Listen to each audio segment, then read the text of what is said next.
What's that sound? That loud pop when someone cracks their knuckles can feel oddly satisfying or make everyone nearby cringe. Maybe you crack your fingers before working or playing sports. Or maybe you've heard, "Stop doing that, you'll get arthritis." But is that really true? Are your bones grinding together? Or is something completely different happening inside your fingers? Today, we'll uncover the hidden reality. By the end of this video, you'll know exactly why your knuckles crack, why you can't crack the same one twice immediately. Your body has over 300 joints, but the ones that crack most easily, your knuckles, wrists, shoulders, or knees, are called synovial joints. These are the most flexible joints in your body. The ends of the bones are covered with slippery cartilage, and between them is a small space filled with synovial fluid. This thick fluid, often compared to the texture of egg yolk, lubricates the joint, absorbs shock, nourishes cartilage, and even contains specialized cells that clean away tiny bits of damaged tissue. Think of it as your joint's built-in maintenance system, but it also holds the secret behind that famous popping sound. The real reason your knuckles pop. Believe it or not, synovial fluid contains dissolved gases like nitrogen, oxygen, and carbon dioxide. Normally, these gases stay dissolved in the fluid, but when you pull or bend your finger farther than usual, the two bones move farther apart.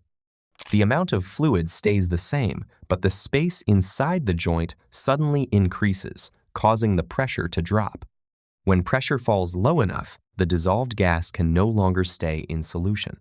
It rapidly forms a gas bubble in the joint fluid, a process called tribonucleation, once described as simple cavitation. But imaging studies now show a bubble actually forms rather than collapses at the moment of the pop. That sudden bubble formation is what produces the audible crack. Afterward, it takes time, usually 15 to 20 minutes, for that gas to fully redissolve back into the synovial fluid. That's exactly why you can't crack the same knuckle again right away. The ammunition for the pop hasn't reset yet. For decades, scientists disagreed about what actually caused the sound. Some believed the pop happened when the gas bubble burst, while others thought it happened when the bubble first formed. As lead researcher Dr. Gregory Quelxe of the University of Alberta put it, "We call it the pull my finger study." But if we put them on the robot, we get to see how their core muscles work in a standardized set of activities. He and his team pulled on a colleague's finger inside an MRI machine and filmed exactly what happened inside the joint.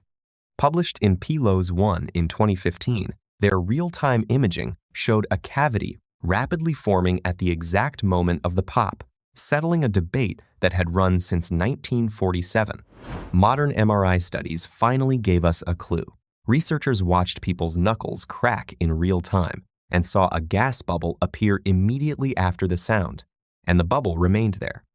This suggests the popping sound is mainly caused by the formation of the bubble rather than its collapse.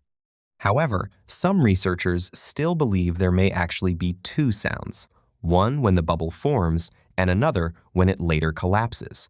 The debate continues, but everyone agrees that gas bubbles are responsible. Why does it feel so good? Many people say cracking their knuckles feels relaxing or relieving. Scientists aren't completely sure why, but they have a few ideas. When a joint pops, it temporarily stretches the surrounding tissues and slightly increases the space inside the joint. This may stimulate receptors around the joint, creating a brief feeling of relief or looseness. Your joints don't actually become permanently more flexible. They simply feel looser for a short time. That's why, for many people, knuckle cracking becomes a satisfying habit, much like stretching after sitting for hours. Does it really cause arthritis? Now here's the biggest myth.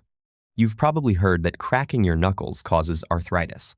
Surprisingly, there's very little scientific evidence supporting that claim. One of the most famous experiments was performed by Dr. Donald Unger. After hearing his mother's warning as a child, he decided to test it himself. For 50 years, he cracked only the knuckles on his left hand, while never cracking those on his right. After roughly 36,500 knuckle cracks, he compared both hands. The result? Neither hand showed signs of arthritis. His unusual dedication earned him an Ig Nobel Prize, an award that honors scientific research that first makes people laugh, then think. While one experiment doesn't prove everything, larger studies have also found no convincing evidence that habitual knuckle cracking directly causes arthritis. Are there any downsides? That doesn't mean knuckle cracking has absolutely no effects. Some studies suggest frequent cracking may temporarily reduce grip strength or cause mild swelling in the hands, although long-term damage hasn't been clearly demonstrated. If your joints crack with pain, swelling, or locking, it's worth getting checked by a healthcare professional. But for healthy joints, occasional knuckle cracking appears to be largely harmless. The biggest proven risk? Annoying everyone around you. So, the next time you hear someone crack their knuckles, you'll know exactly what's happening. Your bones aren't grinding together. Stretching the joint lowers the pressure inside, causing dissolved gases to form a bubble that creates the familiar popping sound. It's a tiny demonstration of physics happening inside your own body. And despite what many people have believed for years, science suggests the habit is far less dangerous than its reputation. The loudest consequence may simply be annoying everyone nearby. If you have enjoyed the video, please give it a thumbs up and subscribe to Quelxe for more informational videos. Thanks for watching.